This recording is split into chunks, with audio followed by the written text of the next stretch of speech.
Hello, welcome to Nate Flicks. I am Nate, you are you, and Samara Weaving is officially a member of the Scream 6 cast. This news comes compliments of Bloody Disgusting and not some anonymous scooper, some leaker, some faceless entity on Twitter, not somebody who says they have a friend who has a cousin who has an aunt who has an ex-lover who works and does the brakes for John Carpenter at the local mechanic shop. No, this is an actual news source, so this is happening, folks.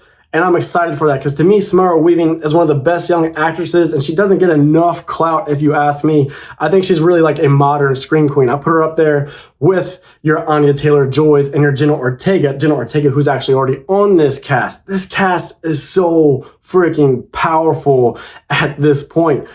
No one may not be getting Sydney, and that rubs a lot of fans the wrong way, but that really frees us up to go a new direction, and it gets me excited because think about what you can do here. Who is going to be living at the end of this movie, and who is going to die when you have all these powerful, funny, smart women? You have Gail, you have Mindy, you have Sam, you have Tara, and you now have this Samara Weaving character whose characters are always strong women with quick wits and an ability to quip and joke with the best of them. They're always really resourceful, and we've seen that in her work with Radio Silence already with Ready or Not. So this is an amazing addition. Now, that being said, I don't know how big of an addition this is going to be, like what magnitude this role will have, because if you think about it, we're already deep into production. And so they can't have gone back and rewritten things to such an extent that we now have a key player who's going to be really integral to spearheading the new trajectory of the Scream franchise. That would be messy. That would not bode well for this production, which leads me to think that Samara Weaving's role will be one of two things.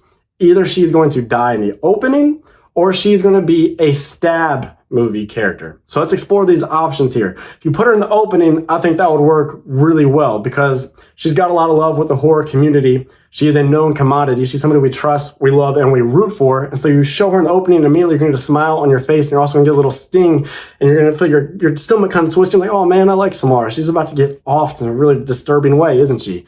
But she'll also be really serviceable in that opening because, like I talked about, she's just a really charismatic person who has real screen presence, and she's really able to deliver a self-esteem, like a certain confidence, while also delivering smart, witty, funny lines, which means she can spar with Ghostface on the phone and hold her own, and it would be really entertaining. It might make it one of the best openings in a long time. Then if we talk about the stab route, we always have to have an in-universe, stab universe thing. You know what I'm talking about here? Life imitates art. So Scream imitates life and itself through the stab movies, which are imitating. It gets real messy because everything is just so layered, so meta, and so fun. So this would be, to me, like when you watch Scream 2 and they're watching the first stab film, and Casey Becker, who was portrayed in real life by Drew Barrymore, is in that movie portrayed by Heather Graham.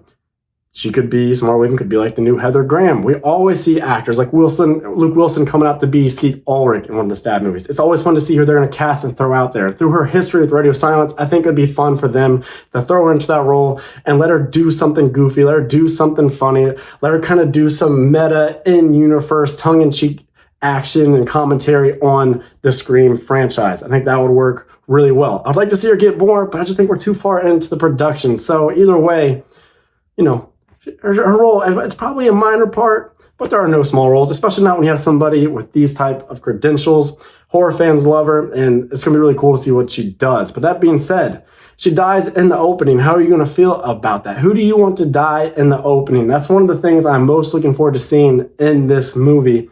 And I actually got my wheels turning, got my gears grinding, and I think I'm going to do a video later this weekend about exactly that. I'm going to talk about what I want to see in the Scream 6 opening. Who should die? Should Ghostface be triumphant? Should the person survive? Should they maybe kill Ghostface? I don't know. We're going to get real crazy. It's going to be fun, and I can't wait to tell you guys my ideas. If you're new to the channel and like what I had to say here today, like, comment, subscribe, all the old YouTube yada, yada, yada, but not the old YouTube yada, yada. I got something special to ask you right now. Please have a great day. I'm Nate for Nate Flicks saying that's a wrap.